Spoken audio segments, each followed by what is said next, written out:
저기서 가장 높은 수치가 나온 지역은 어디였어요? 원전에서 한 2km 정도 떨어진 마을이었어요. 우연히 그냥 이렇게 밑으로 했어요. 네. 바닥으로 딱 갖다 대니까 쫙 올라가는 거예요. 수치가. 그러면 이 아스팔트 밑에 뭐가 있다. 눈에 안 보이는 이 위험 중에 알파, 베타, 감마선 이건 대체 뭐예요? 방사선이 물질 하나가 그냥 레이저처럼 찍 이렇게 나오는 게 아니라 여러 가지가 이렇게 방사되어 나옵니다. 이렇게 제일 중요시하는 게 알파, 베타, 감마인데 알파는 알파선이 나온다. 그럼 이러면 탁 막혀요. 종이 하나로 팅 튕겨 나가요. 베타는 종이는 투과합니다. 종이 투과하는데 알루미늄 이런 거 그런 거 여기서는 튕겨 나가요. 또 팅. 근데 감마는 상당히 많이 뚫고 들어가요. 웬만한 거 다 뚫는데 두꺼운 콘크리트 아니면 물, 수조 같은 거 그건 통과가 안 돼. 원전에 대한 저는 공포, 한편으로는 원전의 효율성. 과학 크리에이터로서는 어떻게 보십니까?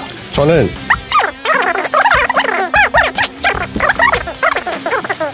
답변은 과학 유튜버다운 답변인데요. 이렇게 한쪽으로 몰빵하지 않는 빵은 위험합니다. 알겠습니다. 네, 질문 기자. 추석 특집으로 저희가 오늘은 과학 파트의 전문가를 한번 모셨습니다. 예, 과학 유튜버이자 크리에이터 그리고 유튜브 과학지 채널 20만 구독자 보유하신 과학 유튜버 미나니님 모셨습니다. 반갑습니다. 네, 안녕하세요. 예, 네, 안녕하십니까.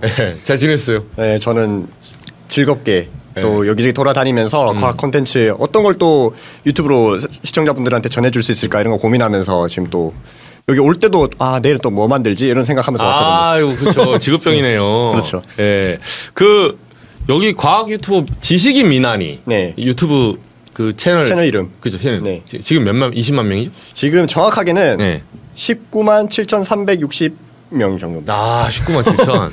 야, 저희가 보자 7만 얼마니까 사실 저희 채널보다 지금 거의 약 3배. 3배. 약 3배. 약 3배 크신 헤비 유튜버. 헤비인가? 그거는 모르겠습니다. 경량이긴 한데 그래도 제가 볼 때는 구독자 수도 보여지는 거에 있어서는 많으면 좋긴 한데 중요한 거는 어떤 시청자분들이 얼마나 많이 봐주시는가 그게 제일 중요한 것 같거든요. 구독자가 많아도 몇 명 안 본다 이러면은 의미가 없으니까. 그렇죠. 살아있는 채널이야죠. 그렇죠.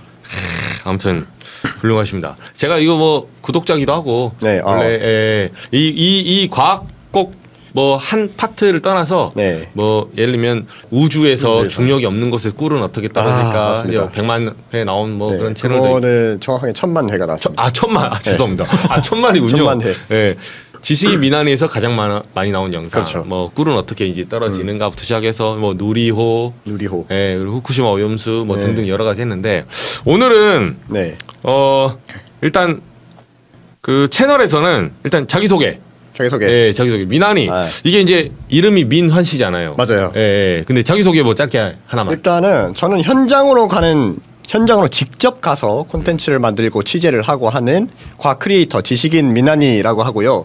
아까 말씀 주신 것처럼 이름이 본명이 이민환입니다. 그래서 예전에 학교 다닐 때 친구들이 미나니 해서 이름이 원래 별명이 미나리였거든요. 미나리예요? 먹는 미나리. 근데 채널을 만들려고 보니까 별명을 해야겠긴 한데 미나리라고 검색하니까 먹는 미나리가 너무 많이 나오는 거예요. 이거는 이길 수가 없다. 먹는 미나리. 그래서 미나리에서 미나리로 바꿔서 했습니다. 미나니 이렇게 부르니까.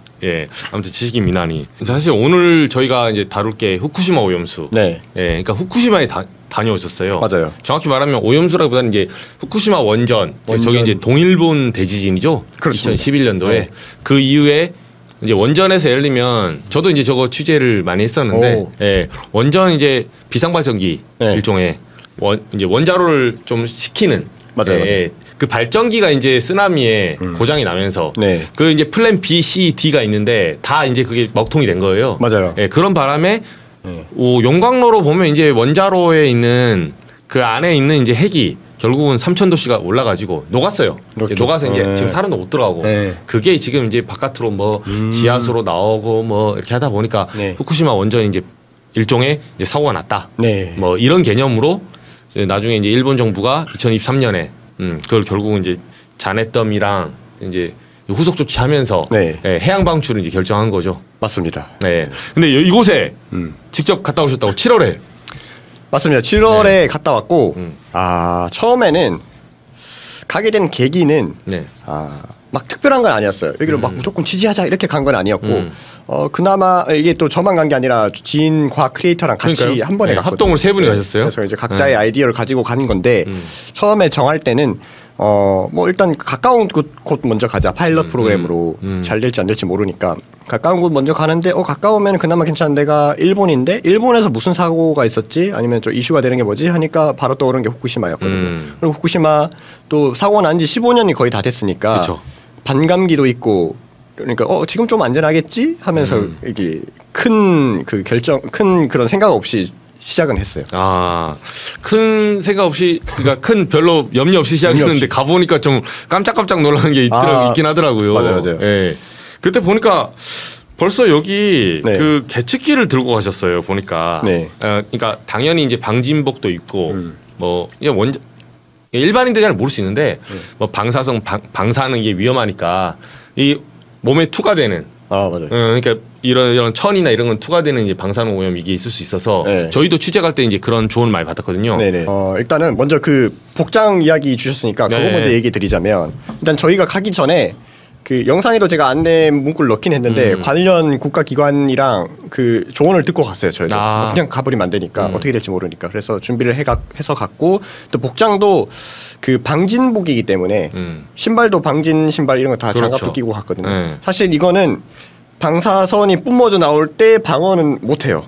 대신에 저희가 뭐가 있을지 모르니까 혹시나 아무렇지 않게 가다가 넘어진다든지 모르고 아무 생각 없이 만진다든지 하는 그렇죠. 걸 방지하기 위해서 입은 거거든요. 그래서 묻지 않도록 그 정도를 방어하려고 가져간 것이고 그다음에 개수기 이런 것들은 각자가 가게 좀 수용하는 짜리 그래서 정부기관에 쓰는 거를 다 대여를 해서 가지고 갔고 그 메인이 되는 개수기는 몇 천만 원짜리인데 저거죠. 저겁니다. 네, 몇 천만 원짜리인데 그러니까 일종의 이제 굳이 말하면 제가 이제 일반인 관점에서 말씀드리면 방사능 정도를 측정하는 거죠. 네, 정도를 측정하지만 중요한 거는 어떤 물질이 나오는지까지 다 나와요. 세슘이다 아니면 알파선이다 베타선이다 그런 것들. 알파 베타 감마선 중에 뭔가 이건 저희가 이제 향후에 또 설명 한번 드릴 거예요. 알겠습니다. 그런 거 가지고 저게 3천만 원. 제가 3천만 원으로 들었습니다. 빌린 거예요? 네, 대여받은 거죠. 다시 국가기관에 반납해야 되고. 저게 일종의 가장 그래도 정확하네요. 그냥 일반인들이 쓰는 막 이런 어떤 그렇죠. 휴대용보다는 요새 많이 나오는 어떤 유튜브도 나오고 뭐 매체에서도 우리나라 서해바다에 했다는 거 그런 것들은 다 자세하게 측정할 수 있는 건 아니죠, 그러니까. 그렇죠. 일반적으로 우리가 쓰는 거는 휴대용이고 그냥 임시용이에요. 만약에 진짜 사고가 진짜 났을 때 이 지역에는 잊지 마라 이 정도를 알 수 있는 정도로 이제 사람들이 너무 비싸면 못 들고 다니니까 그렇죠. 그렇게 보급이 된 거고 저렇게 저희가 들고 간 거는 연구용이니까 정확하게 모든 게 나와야 되잖아요. 그래서 가격이 좀 비쌉니다. 그렇군요. 여기 그러니까 일단 과학적으로는 그런 것 같아요. 사람들이 과학을 얘기하면서 가장 비과학적인 영역이 제가 봤을 때는 그 핵 부분이거든요. 왜냐하면 눈에 보이지 않아요. 맞아요. 다른 건 다 우리가 눈에 보이거든요. 근데 예를 들어서 뭐 자외선 차단제 쓴다고 해도 쓰는 사람도 있고 안 쓰는 사람도 있는 이유 중에 하나가 제가 봤을 때 남자들 많이 안 쓰잖아요. 막 귀찮아서. 늙어서 막 검버섯 나오고 하는데 저도 이제 야외 활동할 때 그 자외선 안 보이니까. 맞아요. 일단 직관적으로 이게 뭐 위험한가? 좀 이렇게 마음이 해이해지는 경향이 있거든요. 맞습니다. 근데 이제 방사능이 특히나 과학적으로 사람들이 많은 말하고 전문가들 많은 수치를 얘기하는데 일반인들은 느꼈을 때는 사실은 방사능이 엑스레이 찍었어요. 뭐 지금 방사능이 투과했는지 그래서 그 양이 나한테 지금 영향이 있는지 없는지 체감적으로 느끼지 못하거든요. 근데 갔을 때 그 과학 크리에이터고 전문가들하고 해도 사실 미나님도 이제 사람이니까 그런 약간 뭐 그 괴리 이게 정말 방사능이 있는 건가 이런 느낌은 안 들었어요. 저희는 그래도 있는 건 아니까 이게 눈에는 안 보여도 이런 곳에서는 방사선이 나온다 이런 건 알고 있으니까 어느 정도 대비를 해 간 건데 저희도 처음 가기 직전까지는 괜찮았어요. 뭐 마치 여행 가듯이 뭐 재밌겠지 뭐 하면서 후쿠시마로 이제 향하는 했는데 막상 가 보니까 분위기가 우울해요 좀. 마을에. 이것도 뭐 가자마자 우울한 건 아닌데 이게 후쿠시마라고 하면은 우리가 생각하기에는 특정 뭔가 작은 마을인 것 같잖아요. 그렇게 착각하죠. 근데 사실 저도 처음엔 그랬어요. 근데 가보니까 후쿠시마 엄청 큰 거예요. 경기도처럼. 그래서 후쿠시마 서쪽은 그냥 아무렇지도 않아요. 그냥 일반적인 지역이고 오히려 제일 동쪽 동일본 대지진 쪽이니까 제일 동쪽에 후쿠시마 원전이라고 이름은 붙었지만 뭐 후타바 마치 마을 아니면은 뭐 몇 가지 마을이 있거든요. 그 마을 조그마한 시골 마을에 원전이 있는 거예요. 그래서 차라리 사실 엄밀히 말하자면 제가 볼 때 후쿠시마 원전이라기보다는 후타바 원전 이랬으면 차라리 좋지 않았을까. 네, 우리로 보면 뭐 예를 들면 예를 들어서 네. 경기도 무슨 평택이나 안산시에 사고 났으면 네. 경기도 사태 이렇게 부르는 거군요. 지금. 네 맞아요. 그러면 네, 경기도 원전 난리 난 줄 알고. 네 그렇죠. 저 아래 평택의 일부 지역에서 한 건데 네. 경기도 뭐 포천, 연천까지 지금 묶여서 네. 이제 얘기되고 있다 이 말이죠. 그렇습니다. 이게 근데 가보니까 상당히 요란스럽다 해야 될까? 왜 요란스럽냐면 네. 주민이 많아서 그런 게 아니고 모든 게 다 공사예요. 재건 사업을 하고 있다. 재건 사업을 하고 있어요. 막 온갖 공사 장비들 다 들어와 있고 트럭들 엄청나게 돌아다니고 있고 물건들 실어 나르고 하니까 그래서 공사하는 인부들만 엄청 많이 있었고 근데 대신에 우울까지는 아니지만 활기는 없었습니다. 왜냐하면 주민들도 없고 뭐 센터라든지 마트 이런 게 이제서야 재건이 되고 있었고 저희가 갔을 때 지금은 그거 열었겠네요. 오픈을 했겠네요. 지금 8월 달쯤에 오픈식 막 이렇게 돼 있더라고요. 저는 7월에 갔으니까 네, 그런 느낌이었습니다. 저기가 그러면 저 근처가 네. 이제 접근하시면서 20km 전에서 이제 차를 타고 가시잖아요. 맞아요. 네, 세 분 이제 약간 날이 조금 비가 왔던 것 같은데. 비가 왔어요. 네, 그래서 접근하면서 차 안에서 삐삐 이렇게 올라가더라고요. 네. 이제 개측기, 개수기. 네, 개수기는 일종의 방사능, 방사선 뭘 관측하는 거예요? 일단 방사능과 방사선의 차이는 뭐예요? 그렇죠. 방사능, 방사선 많이 헷갈려 하시는데 대부분은 그냥 방사능 수치 이렇게 말씀 많이 하시잖아요. 그렇죠. 이게 진짜 정확하게 말하면 틀린 말이긴 해요. 근데 일반적으로 방사능 수치 해도 뜻이 통하니까 뭐 이야기는 할 수는 있겠죠. 근데 정확하게는 우리가 방사능 수치라고 말하는 건 우리 몸에 이렇게 피폭되는 양 그렇죠. 이런 정도를 얘기하잖아요. 이때는 공간 선량률이라고 표현하는 게 제일 많아요. 공간에 있는 방사선량. 공간 선량. 네, 그 공간 안에 있는 선량. 네, 선량을 얼마나 맞는가 률이죠 퍼센트. 1시간 동안 얼마 받은가 했을 때 마이크로 시버트 퍼 아워, 뭐 밀리 시버트 퍼 아워 이렇게 많이 씁니다. 예를 들면 엑스레이 우리 병원 갔을 때 엑스레이 찍잖아요. 네. 흉부 엑스레이 찍었을 때 이게 100 밀리시버트. 흉부가 100 마이크로시버트입니다. 일반인들에게 좀 정리하자면 보통 안정 기준이 1 밀리시버트? 정확하게는 이걸 그것도 얘기를 해드리겠네요. 네. 아까 이야기하시는 것 중에 방사능, 방사선 이 차이가 있잖아요. 그렇죠. 그 차이도 좀 이야기를 해드리자면 방사선은 방사 원자랑 원자 핵이 붕괴될 때 에너지가 나오거든요. 분열돼서 네. 핵분열. 이 에너지가 방사될 때 이렇게 직선으로 쫙 뻗는 그 전자파처럼 전자기파처럼 쭉 나오는 그 선 에너지를 말하는 게 방사선. 방사되는 선. 방사되는 선 쭉. 근데 방사능은 이 방사되는 능력 얼마나 세게 얼마나 세게 나가나 그겁니다. 그래서 방사능, 방사선. 그럼 방사선은 당연히 방사 능력에서 나오겠네요. 그렇죠. 얼마만큼의 센 방사능을 가진 원자 핵에서 방사선이 나왔다. 쉽습니다. 네. 이렇게 이해가 되네요. 그렇죠. 이게. 또 이게 만약에 진짜 엄밀하게 과학적으로 얘기를 하면은 용어 정의를 얘기하면 조금 다를 수도 있지만 이렇게 이해하시면 거의 뭐 한 90% 맞다. 그러네요. 그러니까 예를 들면 이걸 우리가 쉽게 설명해서 방사능 수치 이거는 조금 정확하진 않은 표현이네요. 정확하진 않지만 방사능은 예를 들면 어떤 물질이 있다면 그 물질의 방사 능력이니까. 그렇죠. 말 그대로 방사선 선을 맞았을 때 공간 안에서 맞아야 되니까 보통 뭐 예를 들면 특정 공간 1제곱미터 맞습니다. 이 공간 안에서 맞는 수치를 우리가 재잖아요. 그거를 기준으로 공간 선량. 그 공간 선량이 예를 들면 흉부 엑스레이 1회당 한번 맞을 때 100 마이크로시버트.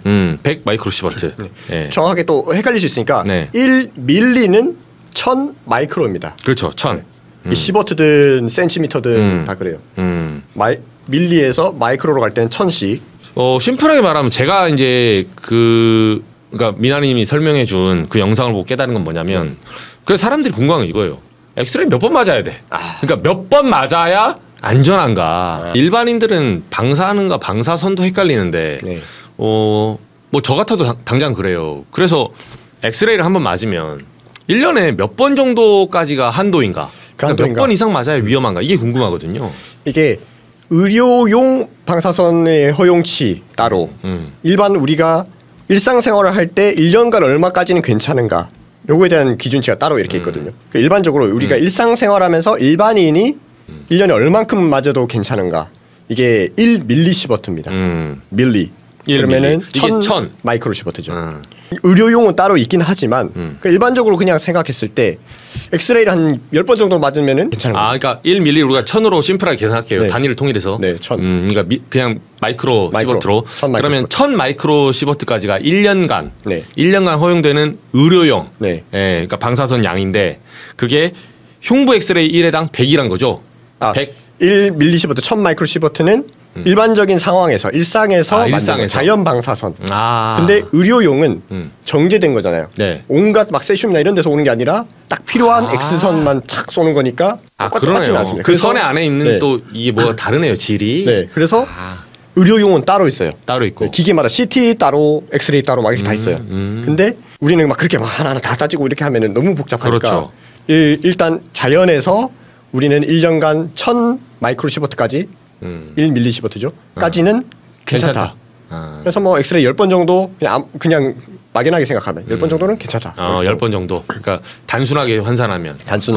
예를 들면 그 아까 1000이 기준이면 네. 1000 마이크로, 네. 1000 마이크로 기준으로 하고요. 마이크로시버트를 1000이면 엑스레이 한 번이 100. 네. 또 보니까 비행기? 네, 비행기 우리가 서울에서 유럽. 네, 서울에서 유럽 갈 때 뭐 일단 비행기가 뜨면 네. 고도가 올라가잖아요. 네.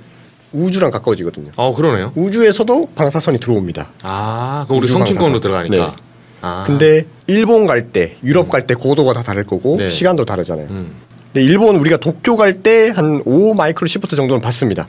이건 많지 않네요, 도쿄는. 네. 근데 유럽 갈 때는 한 100 마이크로시버트 엑스레이 한 방 정도가 들어오죠. 왕복인가요? 이게 네, 왕복 기준입니다. 왕복 기준. 그러면 심플하게 보면 흉부 엑스레이 한 방이 서울에서 유럽 왕복 한 번이네요. 네, 미국이나 유럽. 물론 그거는 정제된 건 아니잖아요. 정제된 게 아니라 그렇죠. 자연 방사선이죠. 우주에서 오는. 뭘 맞은지 몰라요. 알겠습니다. 이게 뭐 너무 헷갈려서 이제 한 거고 저기 갔을 때 수치는 그러면 저기 나오는 뭐 0.7, 0.8 막 올라가다가 1.0으로 막 넘기도 하잖아요. 네. 후쿠시마 현장에서. 맞습니다. 그거는 마이크로시버트 얘기한 거죠. 기본적으로는 마이크로시버트입니다. 그러면 저기서 많이 넘었을 때가 예를 들면 0.54 저기 출발할 때도 하는데 물건 그러니까 제염된 그 토사 이렇게 한쪽에 물건 모아놨잖아요. 후쿠시마 원전 당시에 수거해서 그러니까 수리한다고 여기 이제 재건한다고 원전 주변에 있던 흙을 이렇게 담아놨더라고요. 포대에. 맞아요. 네, 거기에서 이게 저 측정기를 삐삐삐 하면서 올라가는 게 뭐 2점 얼마? 3 거의 4 가까이 올라갔어요. 4 마이크로시버트. 이게 그것도 언제 경고를 울릴 거냐는 기기마다 또 달라요. 그 회사마다의 규정들이 있을 테니까. 근데 일단은 저기 자료 화면에는 우리가 0.54 마이크로시버트가 나왔었거든요. 이게 이게 국가마다 또 달라요. 자연 방사선 양이. 우리나라가 화강암 기반이다 보니까 화강암 우리 토양이. 네, 우리 대한민국이 화강암에서는 방사선이 좀 높게 나와요. 그래서 대한민국이 0.2에서 0.3 이 정도를 기본적으로 나오고 있습니다. 근데 일본은 기본적으로 0.1이 나와요. 그래서 0.5라는 게 우리나라 기준으로 봤으면 조금 더 높게 나오네 이 정도 느낌인데 일본 입장에서 봤을 때는 좀 나오네 이런 느낌인 거고. 3이 나왔다 4가 나왔다 이러면은 이런 하는 거죠. 나오면 안 되는데 약간 그러네요. 저기서 가장 높은 수치가 나온 지역은 어디였어요? 그게 마을 이름이 정확히 기억 안 나는데 지금 원전에서 한 2km 정도 떨어진 마을이었어요. 거기서 도로를 지나가다가 좀 폐허가 많고 그 재건이 안 되고 있는 지역에 잠깐 주차를 했거든요. 지금 자료화면에 나오는 건데 방진복 입고 가셨으니까. 그 가면은 저희도 그때부터는 조금 무서워서 방진복을 입은 거거든요. 그 전에 하나도 안 입다가 그래서 가보니까 곳곳에 아까 말씀 주신 그 포대 자루들이 엄청 많이 있고 집은 무너져가지고 방치되어 있고 그런 데 찍으니까 많이 나오는 거죠. 그래서 제일 신기했던 게 그냥 이렇게 들고 일단 가고 있는데 계속 갑자기 어느 지역만 가면 갑자기 삐삐 올라오더라고요. 이게 뭐지? 어디서 나오는 거지? 이렇게 막 돌리고 하다가 우연히 이게 그 계측기 비싼 거는 방향에 따라서 이렇게 측정이 되거든요. 저기서 뭐가 나온다. 저기서 뭐가 그러네요. 이렇게 직선으로 우연히 그냥 이렇게 밑으로 했어요. 바닥으로 했더니 공중에서는 별로 안 나왔는데 바닥에서 쫙 나오는 거예요. 같은 그 지금 수직선상에 있는데도 위로 하니까 당연히 위에 게 찍히니까 안 찍히다가 이렇게 밑으로 하니까 딱 찍혔는데 바닥에 딱 갖다 대니까 쫙 올라가는 거예요. 수치가. 그러면 이 아스팔트 밑에 뭐가 있다. 아 그게 지금 아스팔트 장면이었어요. 네. 보니까 그러니까 아무것도 안 보이는데 갑자기 삐삐삐삐 하면 영화에서 어디 나오는 것처럼 맞아요, 뭐 금 찾듯이 네. 삐삐삐삐 해서 네. 여기 했더니 아스팔트 안에 그러니까 뭔가를 묻은 거죠 지금. 묻은 거죠. 네. 네. 저 제염이 안 된 또는 뭐 제염이 됐다고 해도 네. 기준치하로 만들어 물론 고위험군은 지하 처분 시설이라고 해서 네. 땅속 엄청 깊이에 넣습니다. 그쵸. 따로 그 시설들이 있고 우리나라도 있고. 근데 아마 아스팔트 밑에 묻거나 했던 거는 그 원전 내부에 있는 거 말고 그냥 주변에 다 부서진 집들 이런 그렇죠. 거 약간은 오염됐을 테니까 그런 것들을 모아가지고 그냥 묻어뒀지 않았을까 그런 생각이 묻고 거기다 이제 아스팔트. 네, 아스팔트 깔고 그런 식으로. 아 이게 방사능이 진짜 과학의 영역인 게 반감기가 있으니까 안 없어지나 봐요. 그러니까 우리가 원시적으로 생각하면 땅에 묻으면 끝날 줄 아는데 땅에 묻어도 반감기가 되기까지는 여전히 그게 살아 있는 거네요. 네. 절반으로 뚝 떨어지는 게 30년이거든요. 세슘. 제일 우리가 걱정하는 게 세슘인데 그쵸. 그게 30년이에요. 그러면 지금 15년 지났으니까 한 4분의 1이 줄어든 거죠. 그렇죠. 또 15년 지나야 절반으로 떨어지는 거고. 야 여기 그 후쿠시마 같은 경우는 사람들이 그러니까 막연한 공포도 있고 네. 막연한 공포 이면에는 또 한편으로는 막연히 괜찮다고 주장하는 사람도 있어요. 네, 그러니까 일본 정부가 작년에 해양 방출할 때 그렇게 주장을 했거든요. 그래서 우리나라에서 뭐 아시겠지만 해프닝도 있었잖아요. 너 물 한 컵 마셔봐라 해가지고 갑자기 총리 뭐 교수 나 뭐 알프스 그 돌린 거 난 마실 수 있다 없다 뭐 별로 논쟁이 다 있었어요. 맞아요. 근데 대표적인 이제 방사능 사고가 일어난 곳이 체르노빌이잖아요. 러시아. 네 맞아요. 체르노빌. 네. 체르노빌은 갔다 와보셨어요 혹시? 체르노빌은 제가 못 갔었고 제가 기회가 없어서 못 갔습니다. 가고 싶은데 지금도 거기는 통제구역. 그 어느 정도 투어가 만들어져 있어요. 안전지대 안전하다고는 할 수 없죠. 네, 그렇죠. 네, 그래도 갈 수 있는 곳들이 이렇게 거의 약간 관광 상품으로 이렇게 만들어져 있거든요. 네. 물론 거기는 이제 덮어놨으니까 콘크리트로 원전 자체는 못 들어가지만 그 주변 인근은 거의 다 가볼 수 있는데 저 말고 같이 갔던 과학 유튜버 공돌이 용달 과학쿠키랑 저랑 공돌이 용달이 같이 갔는데 공돌이 용달이 그 체르노빌 예전에 갔다 왔었어요. 영상이 나오더라고요. 네, 체르노빌이 후쿠시마는 진짜 체르노빌에 비해서 후쿠시마 지역은 상당히 깨끗하다. 상당히 처리를 잘했다라고 느낄 수 있는 게 그 말 들어보니까 체르노빌은 그냥 10부터 시작이에요. 10 마이크로시부터. 가면은 계속 울려요. 삐삐삐삐. 그리고 맨홀 뚜껑 이런 거 있잖아요. 네. 거기에 이렇게 탁 치면 100 막 이렇게 나와요. 물론 거기 가자마자 10을 받는 게 아니고 네. 마이크로시버트 퍼 아워이기 때문에 그쵸. 1시간 동안 있으면 받는 거거든요. 그래서 잠깐 쓱 갔다 하면은 건강에는 문제는 없어요. 근데 거기 막 만지고 이러면 이제 큰일 나는 거죠. 그래서 가면은 뭐 100 어디 또 지금 130 막 그냥 막 이렇게 나오는 거예요. 근데 거기는 거의 뭐 제염을 안 했다고 보시는 거죠. 보면 되는 거죠. 근데 일본은 후쿠시마 쪽은 사람이 사는 곳이니까 원래 사는 그죠. 곳이었으니까 빨리 막 제염 엄청 하고 돈 많이 들이고 했던 거죠. 저는 이제 영상에 안 나온 걸 좀 여쭤보고 싶어서 뭐 학교가 폐허가 되기도 했고 네. 네. 후쿠시마 그쪽도 어쨌든 과거에 사람들이 살던 맞아요. 하나의 집단촌이었으니까 근데 뭐 전반적으로는 어땠어요? 그러니까 일본인들 가서 혹시 물어보거나 만나신 분이 있어요? 그 마을에서는 대부분이 그냥 공사장 인부여서 제가 또 이렇게 막 가가지고 취재하기 좀 그래서 제 숙소 후쿠시마 쪽에 숙소가 원전에서 한 50km 떨어진 곳이에요. 네. 50-60km. 거기는 그 원전에서 특정 지역까지는 그 거리까지는 대한민국이 그 철수 권고 지역이라고는 되어 있어요. 대한민국 외교부에서 정한.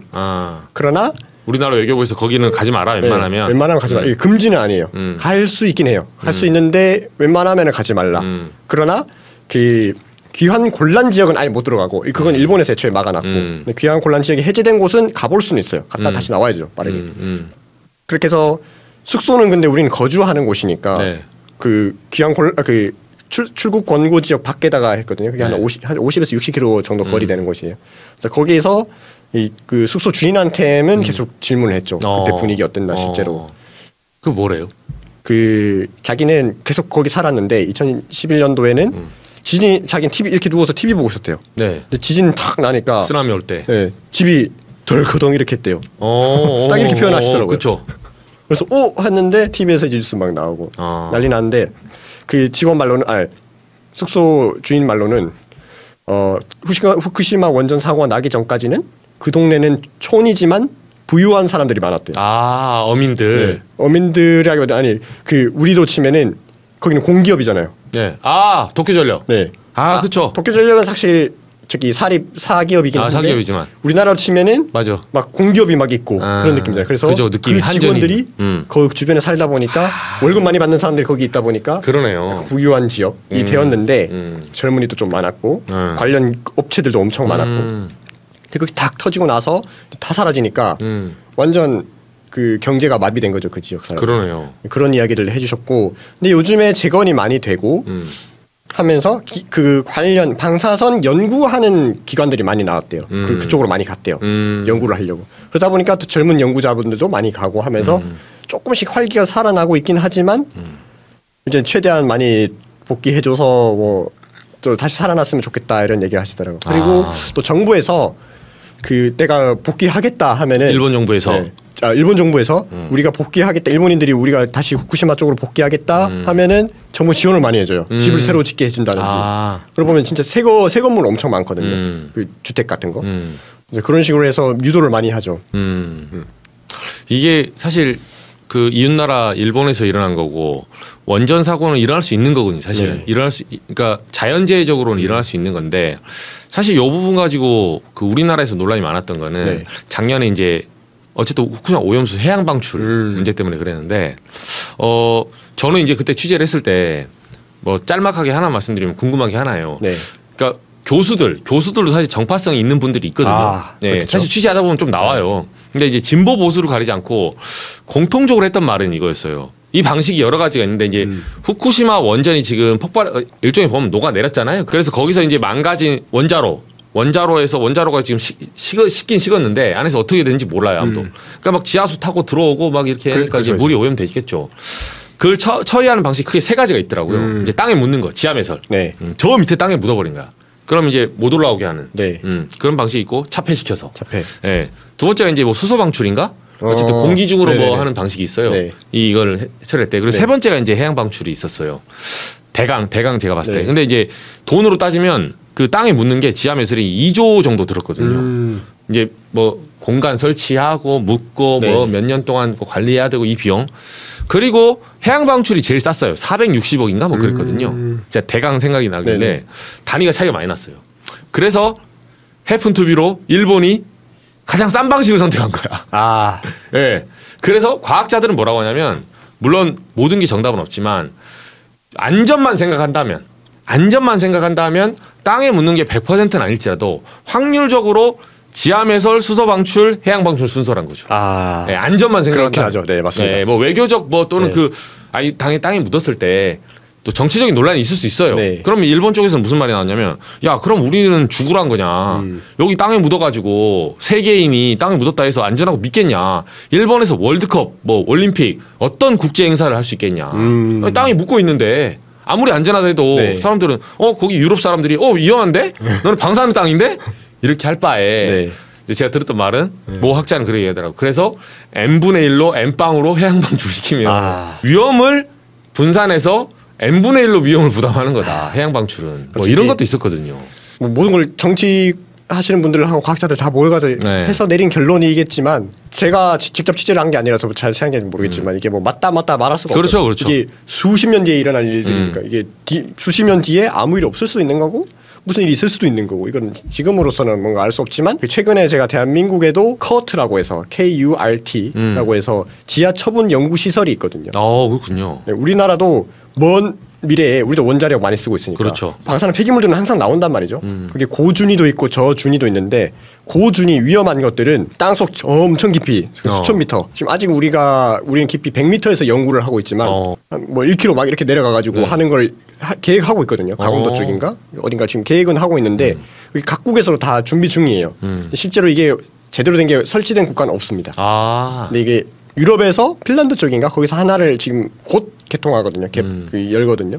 그거 보면서 따라 만드는 건데 이걸로 하면 웬만한 그 위험 물질들은 영구 보관이 되는 거죠. 위로 안 나오고 이렇게. 지하매설이. 아무래도 그 방사선이라는 게 뭐 알파, 베타, 감마선 있지만 눈에 보이진 않지만 어쨌든 차폐시키고 이렇게 하면 위로 올라오다가 어느 선에서는 막히는. 그러니까 그런 어떤 그거는 사실 저는 그렇게 봐요. 뭐 과학적만 봤을 때 일본은 공부할 리는 아니라고 생각해요. 근데 이제 안전만 봤을 때는 비용이나 아니 당연히 국제적인 협력이나 이런 것도 어느 정도 최종 결정을 할 때는 여러 요소가 들어가죠. 맞아요. 근데 이제 과학만 봤을 때는 딱 지하 매설이 최고였다. 맞아요. 지하 매설 최고니까 각국에서도 계속 그걸 만들려고 하는 거죠. 지하 매설을 하는 걸.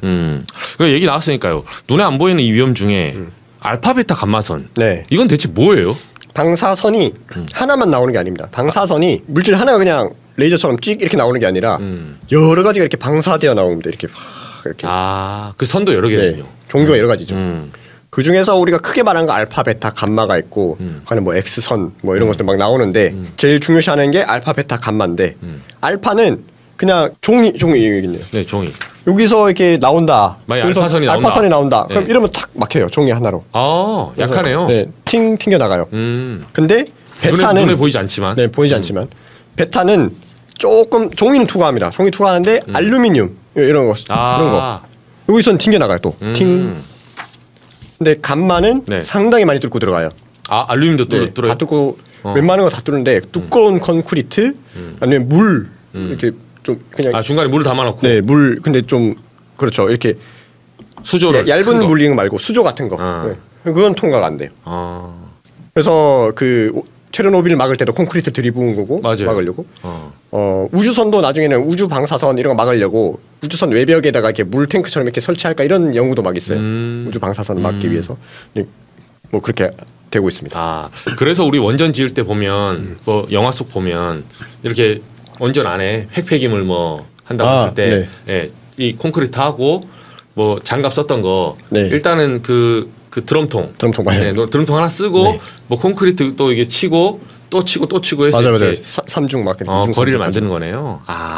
이 중에 베타선이 제일 이거 감마선이 가장 위험한 거. 그렇죠. 일단은 다 투과해서 들어오니까 이것도 허용 수치 이하면 당연히 문제 없지만 쫙 엄청 세게 쬐면은 많은 양을 쬐면은 당연히 위험하죠.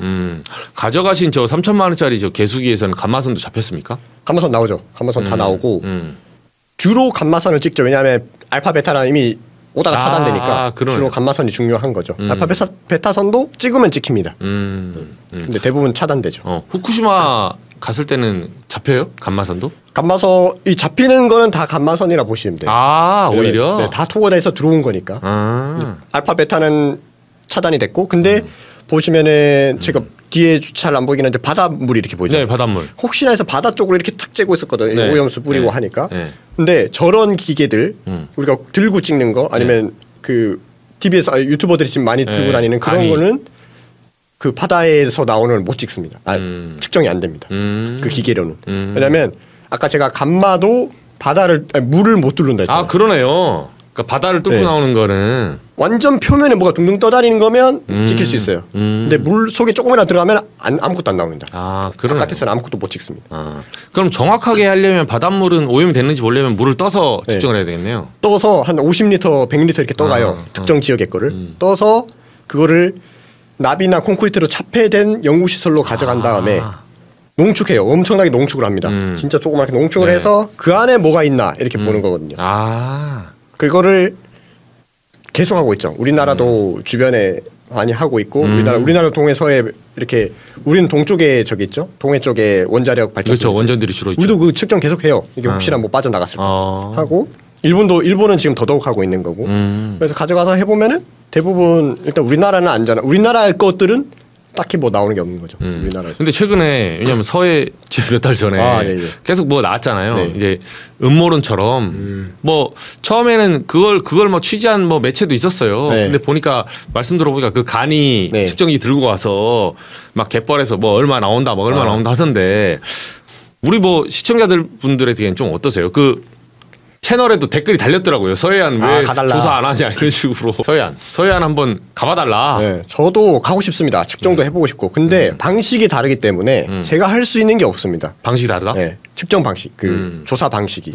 중요한 거는 정확한 정보를 줘야 되잖아요. 그렇죠. 이번에 후쿠시마 간 거는 현장이 어떤 분위기인가에 초점이 맞춰져 있는데 제가 서해를 조사하겠다 이러면은 정확하게 그 실험 가설 두고 설계를 해서 해야 되는데 측정 기준도 마련해야 되고. 근데 제가 가서 이렇게 뜩 찍고 이거 좀 나오네요. 이러면은 이게 과학이 아니잖아요. 그렇죠. 그래서 저희는 어쩔 수 없이 연구기관들이 한 거를 신뢰할 수밖에 없는 거죠. 그 대신에 어떤 식으로 측정을 했느냐, 요것만 보면 되는 거죠. 근데 그 연구시설에서는 강화도 쪽 특정 포인트의 바다 해수를 다 채취해 가서 연구시설에서 다 했기 때문에 이게 가짜일 수가 없는 거죠. 근데 요새 이제 가짜뉴스 특히 여론이 이게 밀어붙이는 음모론들이 너무 많아요. 그게 만약에 정말 북한의 핵폐수였고 문제가 있었다 그러면 미국하고 중국 주변 나라부터 가만히 있지 않습니다. 아 그렇겠네요. 사실상. 그리고 그린피스나 환경단체 가만 안 있어요. 이게 그렇게 단순하게 숨길 수 있는 문제는 아니에요. 저는 뭐 그거를 무조건 믿어라라고 하는 사람은 아닌데 정말 그게 사실이라면 이렇게 모두를 속일 수는 없다. 누구 하나라도 밝힌다. 미나님이라도 밝힐 거 아닙니까? 만약 문제 있었으면 저거 사들고 가서 3천만 원짜리. 근데 마지막으로 하나만요. 그 원전에 대한 얘기는 이제 후쿠시마를 다녀오시면서 이제 여러 가지 봤겠지만 AI 산업 발달하면서 이제 원전에 대해서 현재 이재명 정부도 마찬가지로 뭐 이 부분에 대해서 재생에너지 포함해서 에너지 믹스 뭐 이런 기조를 갖고 가고 있어요. 근데 원전에 대한 저는 공포, 한편으로는 원전의 효율성. 과학 크리에이터로서는 어떻게 보십니까? 저는 그 하나로 몰빵 이건 안 좋다고 생각해요. 뭐든 간에. 이게 국가마다 지형이 다 다르고 기후도 다 다르기 때문에 막 독일에서 이걸 했다고 해서 우리나라 이걸로 다 가자 이러면 안 될 것 같고 여러 가지 섞어서 가야 되는데 일단 저는 원자력을 썼으면 좋겠어요. 계속 뭐 더 많이 쓸 거냐 이건 다른 문제인데 인류가 문명을 발전시키는데 필요한 건 에너지거든요. 누가 에너지 더 많이 쓸 거냐. 전기 갑자기 셧다운되면 끝나는 거잖아요. 근데 원자력은 싼 가격에 많은 에너지를 만들어낼 수 있다는 거. 그리고 우리가 궁극적으로 원하는 건 핵 융합 발전소잖아요. 이거는 이론상 원자력 발전소 폭발처럼 이런 게 없거든요. 이게 메커니즘 자체가 폭발이 안 일어나. 그 작동이 중지됐을 때 폭발이 안 일어나는 작동이라서. 근데 핵 융합이 되면 지금 우리가 쓰는 핵 분열 원자력 발전소보다 에너지가 더 엄청나게 나온단 말이죠. 그럼 문명이 분명히 발전한단 말이죠. 그렇게 따지면 원자력은 필요하나 만약에 원자력이 그 후쿠시마 원전처럼 뭐 발전기가 문제가 생기다든지 쓰나미에 밀려 들어와서 발전기가 꺼졌다는 건 전기 공급이 안 된다는 거고. 근데 이거를 재생에너지로 보완해 줄 게 있으면은 재생에너지는 뭐 기기가 고장 난다든지 그런 게 아니니까 원자력 이런 게 시설이 고장 난다든지 뭐 그런 게 있을 수도 있지만은 우리가 그 햇빛만 있고 아니면 풍력이면 바람만 불면은 전기가 나오니까 그걸로 이렇게 원자력을 보조해 준다든지 그런 식으로 가면은 상부상조하면서 갈 수 있지 않을까 이런 생각이 들거든요. 또 에너지도 재생에너지로 필요하고 원자력도 필요하고 그렇게 하는 거죠. 에너지 믹스. 알겠습니다. 답변은 과학 유튜버다운 답변인데요. 뭐 이렇게 한쪽으로 몰빵하지 않는. 몰빵은 위험합니다.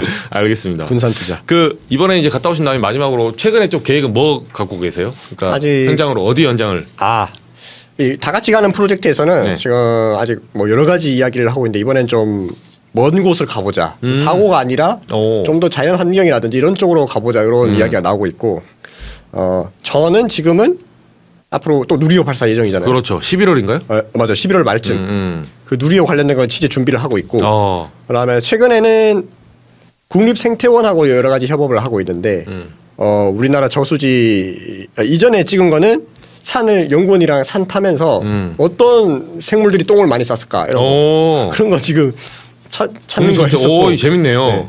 아니면은 호수가 어딘가 저수지 어디 특정한 지역 가서 이렇게 그 망을 던지거나 이게 채집을 했을 때 어떤 게 잡히나. 그러네요. 뭐 희귀종이 나오나 우리가 몰랐던 게 나오나 이런 것들 지금 하고 있습니다. 재밌네요. 저도 사실 추석 특집이라서 모셨지만 저도 김건희 특검 뭐 통일교 뭐 정치 이런 거 말고 미나님하고 그런 거 다니고 싶어요 사실. 죽겠습니다 그 진짜. 재밌어요 탐험하는 거. 탐험. 아주 자연과 함께 내셔널 지오그래픽 이런 거. 저희 그 산 타고 할 때 우스갯소리를 이렇게 했는데 우리 산 이렇게 막 타다가 곰 나오면 어떡하지? 그런 거 많이 공포가 있죠. 일본은 곰도 많고 우리나라는 곰이 별로 없지만. 그래서 막 그런 이야기도 하면서 하니까 재밌더라고요. 곰 나왔을 때는 어떻게 할 것인가. 그런 얘기들 재밌습니다. 알겠습니다. 저희 추석 특집으로 마련했었는데 저희 질문하는 기자 채널 분들은 대부분 정치를 좋아하시는 분들이에요. 그럼에도 불구하고 과학 이거 탐험을 하면서 사실 과학이라는 게 우리 일상하고 조금 멀리 있지만 가까이 있거든요. 그렇죠. 근데 이제 신문에는 자주 안 나오다 보니까 한 3년마다 한번 누리호 쏘나 뭐 이렇게만 여기는 경향이 많아요. 사실 제가 그렇거든요. 제가 그런 분들을 향해서 마지막 한 말씀. 이게 과학 하면은 우리 일상에서 멀어 보이지만 이 과학에서부터 기술이 나오잖아요. 지금 이야기하는 원자력도 결국에는 물리학, 원자, 양자학 이런 데서 나온 게 그렇죠. 시작돼서 원자력이 나온 거고 우리가 지금 쓰고 있는 건데 과학에 제가 막 관심 가지세요 이럴 수는 없지만 그래도 어느 정도 조금씩 여유가 있을 때마다 어느 정도 알고 계시면 이게 언젠가 기술이 됐을 때 왜 이런 기술이 나왔는가, 아니면 이 기술이 우리한테 위험한 건가 이런 것들을 생각해 볼 수 있거든요. 그래서 결국에는 과학도 우리 일상에 연결이 된다. 그래서 좀 뭐 관심을 가져주시면 좋겠습니다. 네, 알겠습니다. 뭐 제가 뭐 쥐 고양이 생각한다고 지식이 미나니 많이 구독 좋아요 해주시고요. 아 예. 예, 저희는 이제 8만 7만 정도 채널이 네. 예, 20만 지금 채우기 위해서 예, 아무튼 선전 응원하겠습니다. 감사합니다. 예, 그리고 그 말씀하신 이제 섬 뭐 탐험이나 네. 곧 누리호 있으니까 네. 예, 그 또 행사에서 이벤트 있으면 또 탐험하신 다음에 네. 저희가 좋은 자리 있을 때 한번 보시겠습니다. 좋습니다. 그런 거 코너로 만들어도 되겠는데요. 네. 탐험했더니 그럴까요? 네, 탐험 후기 이런 거. 예, 질문과 탐험 뭐 이런 거 한번 해볼까요, 제가? 네, 좋은 것 같아요. 예, 예. 누리호와 여러 가지 탐험하신 다음에 네. 또 좋은 자리 있을 때 모시겠습니다. 알겠습니다. 네, 감사합니다. 오늘 여기까지 하겠습니다. 예, 고맙습니다. 감사합니다.